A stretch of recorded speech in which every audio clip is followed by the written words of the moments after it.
I can't believe how much is involved in this story. You've got the farming rights on the line, which is connected to food rights being on the line, even though they're not for food. You've got your property. I mean, they've come in here, they arrested 2 of the farmers because they said, well, can't we just feed them? Can't we just love them? Can't we just care for them until you guys set up? It's completely insane. They have no rights, but the bureaucrats think they're above the law to the point that they won't even let the farmers have the recourse of going through Supreme Court. Oh, I'm sorry, is your ostrich all right? Oh, yeah, Bessie, she's all right. Just a bit scared because of all the media attention. That and a touch of bird flu. Ah! Don't you think it would be helpful to have a friend? Next reporter, merci. Oh, you're not going to answer, Minister? Sydney Vizard for Rebel News, en route to the Universal Ostrich Farms in British Columbia. I'm driving from Calgary, so it's been a bit of a drive. As you can see, I'm taking the ferry just to get there. There's 2 ferries atop what was supposed to be a 7-hour drive, but this is a story that matters. This is foundational to the way that Canada is set up in our government, in the bureaucracy, in the global order that we try to ascribe ourselves to, at least in terms of the government's desires. This Thursday, the Supreme Court will decide whether to hear an appeal made by the Universal Ostrich Farms, which seeks to stop the Canadian Food Inspection Agency's killing of all their ostriches. This critical story touches on every aspect of Canada's governance practices and morality. That's why in this report, I recap my previous visit to the farm where I interviewed Drea Humphrey of Rebel News, who has been reporting on everything happening on the ground in real time. We at Rebel News will be on the ground when the Supreme Court decides the fate of this farm, thanks to your support at SaveTheOstriches.com. This farm in BC raises ostriches which are largely studied for purposes of advancing science, notably natural immunity. These birds are not raised to be slaughtered like poultry. Instead, their value comes from long-term studying of said birds alive and their eggs. In comes the Canadian Food Inspection Agency in December 2024 on an anonymous tip that some of the ostriches were sick. They used overly sensitive tests on 2 deceased birds to obtain a positive test for avian flu. As a consequence, without testing any of the remaining ostriches, the CFIA decided all of them must be killed. The CFIA has many powers at their disposal, from quarantining to isolation and disinfecting to testing and monitoring to mass culling and so on. They decided, though, that the mass kill option was the only option they wanted to pursue, despite national and international pushback. These farmers love their animals. Senior academics are begging for access to potential research on diseases. Canadians are traveling from all over across the country in outrage. This communication fiasco has been allowed to escalate into a crisis, and now tens of thousands of Canadians have raised their voices on the issue, wanting to know why. Why isn't the Liberal Agriculture Minister forcing the CFIA to properly retest these 400 ostriches? Why would the Liberal Health Minister want to throw away valuable potential medical research? The nation is watching and Canadians demand answers. Why won't you explain yourselves? Remember that it's through the chair. I don't know that much about ostriches. The CFIA referenced the stamping out policy by the World Organization for Animal Health, which Canada is a treaty member of. This policy was designed to stop highly contagious disease spread in animals before it could have national livestock or global trade impacts. We are internationally and domestically legally obliged through the Health of Animals Act and the World Trade Organization Agreement Implementation Act. The WOAH is funded by treaty nation members, alongside vaccine immunity promoting NGOs like the Bill and Melinda Gates Foundation. The CFIA has the ability to provide exemptions to the mass culling policy, such as was requested for these ostriches, but they decided they would rather just kill them all. A year after this sickness passed through the herd, the CFIA persists. They disagree with the animals being allowed to exist while having exposure to wildlife. They also refuse to do further testing of any kind. This is the same CFIA who arrested a small-time Alberta egg farmer for having too many eggs and buried chickens alive in the carcasses of their deceased brethren.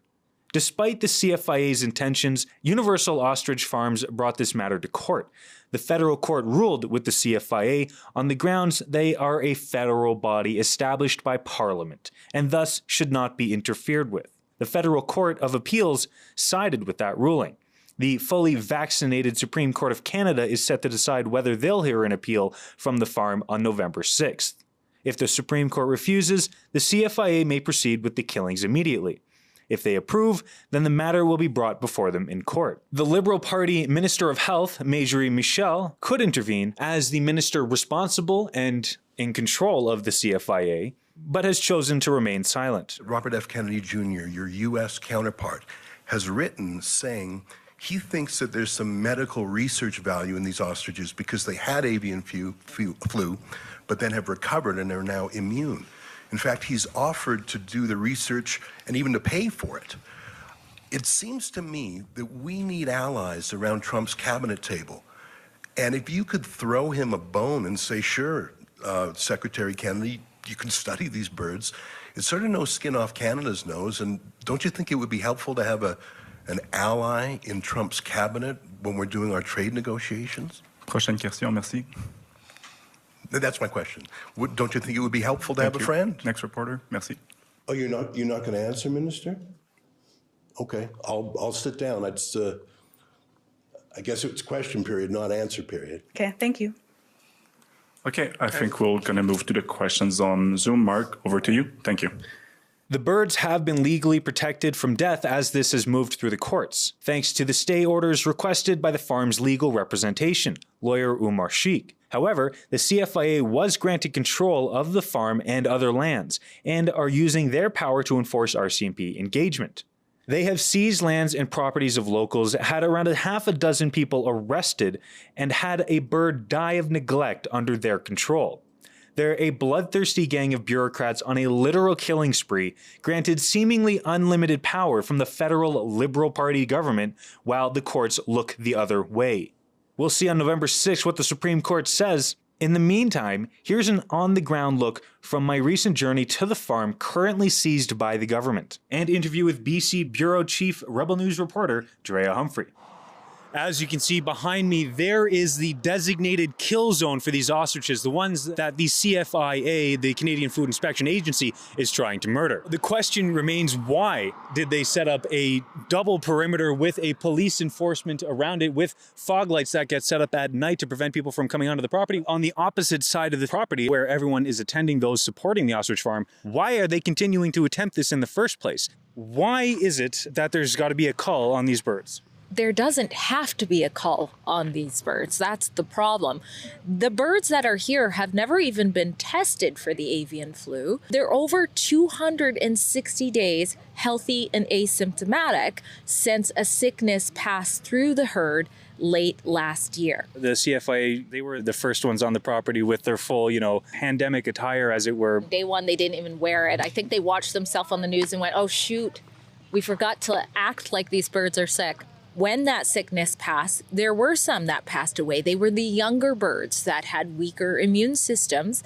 And the farmers believe that also helped, and scientists, by the way, support their belief that these birds that are older likely had the avian flu already as well. And also, these are prehistoric creatures, and their eggs are full of antibodies, which is exactly what this farm was actually doing since 2020, using their eggs and the antibodies to further viral research for therapeutics to fight COVID-19. And so now they're saying, why not save them so that they can actually find a solution for actually fighting the avian flu without mass culling, which happens in British Columbia more than any other province in the country. So let's back up to that point there. There was an avian flu that came through here last year. Some of these birds got sick. Much like any flock of birds on the planet, sometimes they get sick, sometimes a couple of them don't make it. That is Mother Nature for you. Why is it specifically that they need to be culled in the government's eyes? They have a stamping out policy, and this is really what the farmers here at Universal Ostrich Farm are pushing against. And that stamping out policy, it guides them to just mass kill. Now, you have to understand that ostriches are not chicken. These are not poultry, and viruses do not pass through a herd like this the same way that they do with chickens. 69 of them died, the younger ones, which is less than 15% of the herd, which is also supposed to put these birds in a different category. I forget the exact terms. What I'm getting at here is, although the CFIA continues to say our reasoning for why these birds should still die, regardless of if they're healthy or not today, and why they refuse to retest, is because they just go to the policy. It's policy over sanity. But they are also superseding the policy a little bit in the fact that it was less than 15% and in the range of there being no other farm animals within a certain range here. So they point to the WHO, but then they're also going further, and they're bureaucrats. They're not farmers. They're not veterinarians making these decisions, and they're not scientists making these decisions either. Here where I'm standing is the main action point for the demonstrations. There are the ostriches. To my left is where the RCMP have stationed themselves behind a police line. They are there setting up and holding this perimeter for the Canadian Food Inspection Agency. There was a temporary pause, so the birds were going to be safe for a little while, but the CFIA got control of the farm. They're locking out veterinarians from taking care of those birds and ostrich experts. They're refusing any help that these birds might get. And what have they done instead? They decided to feed them some, I'm going to call it suspicious food. And they have not only this, dinky little police line, they've also set up a big blue fence, as you can see here. And that was put in after they decided that they were going to try and get a bunch of hay bales to hide the birds so that they could do a kill pen. Yeah, literally. Now, that burned down spontaneously. I can't say I'm upset, but it's unfortunate. It's still there, though. Let me talk about that for a second, because this is also insane. I mean, I don't know why the CFIA is so hell-bent on what they're doing, but they are making so many missteps, and this farm's not going to let it go whether their birds live or die. With the hay bales you're talking about, yes, there was a suspicious fire. We were here 4 a.m, showing you that. There were 2 more fires after that, and it wasn't suspicious. It was most likely just the hay was combusting because the CFIA wasn't dismantling it. They kept it up, and they put this whole area, the animals, the farmers, and this whole region at risk for wildfires, which aren't always wild, as I'm saying. So that is another form of negligence, in my opinion. In totality, them taking control of the farm, taking control of the ostriches is almost their way of creating the reality that they were trying to get in the first place. Like, under their control, we see already 1 ostrich has died. People are mentioning how these birds look like they've been drugged. They don't look as healthy or active, all following the CFIA's takeover. So being here on the ground for an extended period of time, is that a legitimate thing? Do these birds, are they acting different? Absolutely. The farmers are concerned that something's in the food, and they are not being crazy. I see it. Everybody who's seen these birds before see that they are way less active. I've seen them play with balls before. I saw them mating nonstop. We showed you guys that as well. They look depressed. They look sad. They look slow. I think it's a combo of things. Is it something in the food? I don't know. Is it just neglect? Like, they're not seeing their farmers. They're so confused at what's going on. The smoke could have played an issue. They were under smoke for a few days, and they're separated from each other more. So they actually really like people, and they've come to really love people, as all the spectators would come. So it used to be, if anybody stood there, you would see like 60, 80. Now you're lucky if you see 2, and they're all separated from each other. It's really inhumane. It's disgusting. And among all of the many questions is, where are the animal humane societies on this issue? We've also covered them pleading with them. Can you care for the hen? Can you tell us if it's okay? Can you let us go in? We know how to care for her. Can you give them these electrolytes? She's probably dehydrated. We got the footage, we have guys. The footage. She's dying alone. We would have never done that. Our birds don't die alone. They're loved by us. They're cared. She's alone, laying there, dying right there. We can't touch her. We can't be with her. They're not with her. They know she's dying. Leaked footage.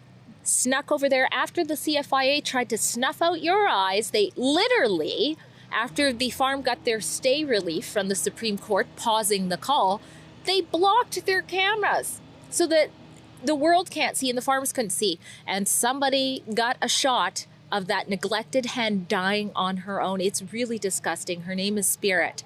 And so Dave got the news, as we all did, as we published today, that Spirit died, but only after it was exposed that she was being neglected in the CFIA's care. So you're right. He said she's a pet when she broke down. And he said she's more than a pet because of the antibodies as well. To emphasize the point of there being no reason, RFK actually put out offers to Canada inviting the states to take these ostriches away from Canada, but the Canadian government said, no, we'd rather kill them.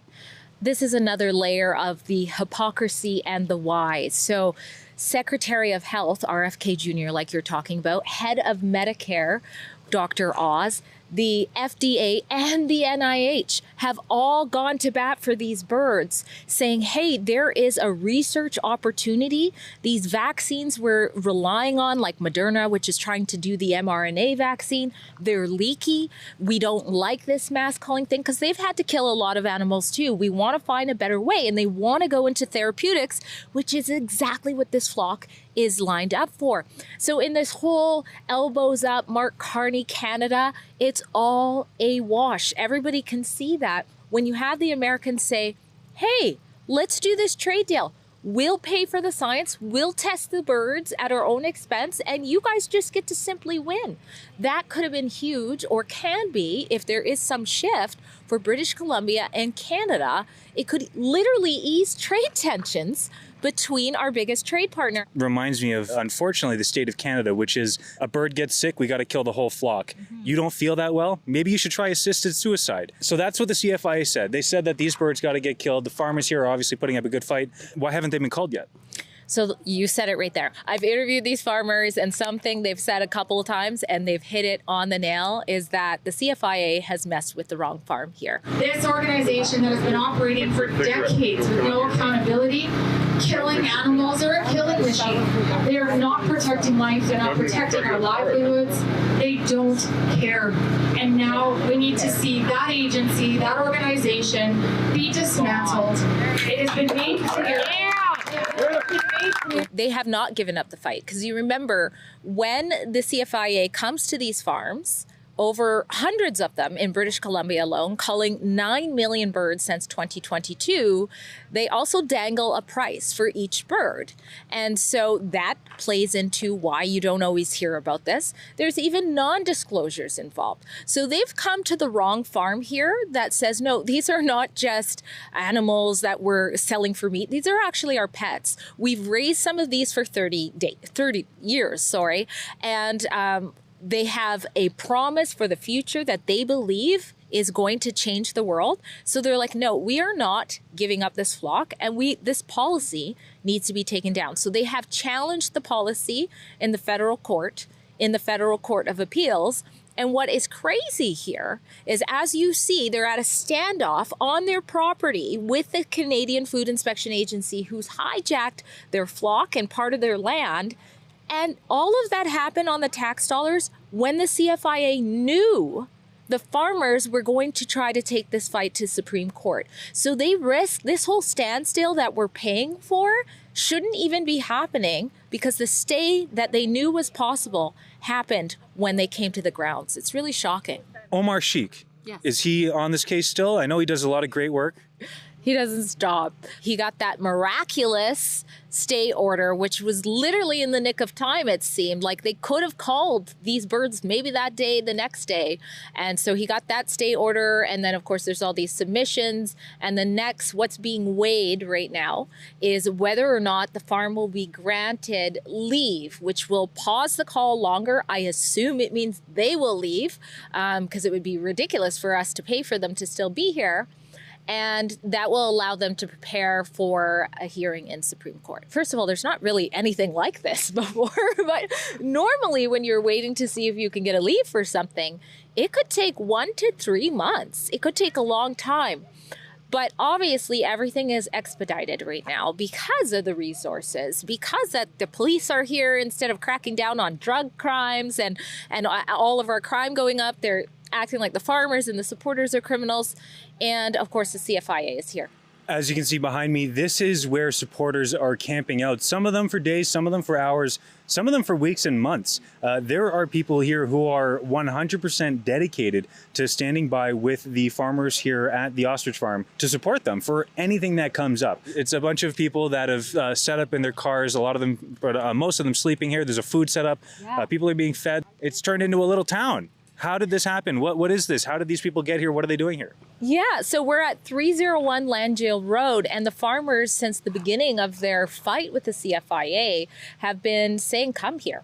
Come see the ostriches. That was their big thing. They wanted people to look the ostriches in the eye, which is slightly harder to do now that the CFIA is here. And they wanted people to see for themselves that these birds are not sick.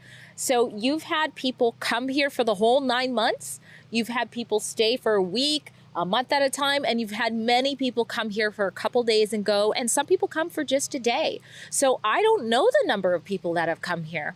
I also know that there is a huge reach online. There are people internationally in Holland, in China, and of course in the United States that are going, wait, Canada has ostriches? And they're killing them for no reason. And they're very invested in this story, too. Thank you to you, just as an outside observer, for your reporting here on the ground consistently, more thoroughly than any other journalists from any of the mainstream outlets. And if we want to stay tuned or help out, where do we go? Well, SaveTheOstriches.com is where you can go to donate for our coverage. Sid saw my little ostrich mobile that's here, which, you know, keeps me on the ground, but is also just the same as a cheap motel. Rebel News has been committed to be here on the ground. You've come to help. Thank you so much. I know Sheila's coming. Ezra was here. You know, at some point, I'm so invested in the story that I don't want to go home. But if I have to, somebody else will be here to make sure that we're here for you. One thing we are doing is sorting through facts and fiction. I love that everybody is here with a phone, but you'll notice that sometimes they beat me because I have to go verify what people think is accurate, and a lot of times what's going out immediately isn't.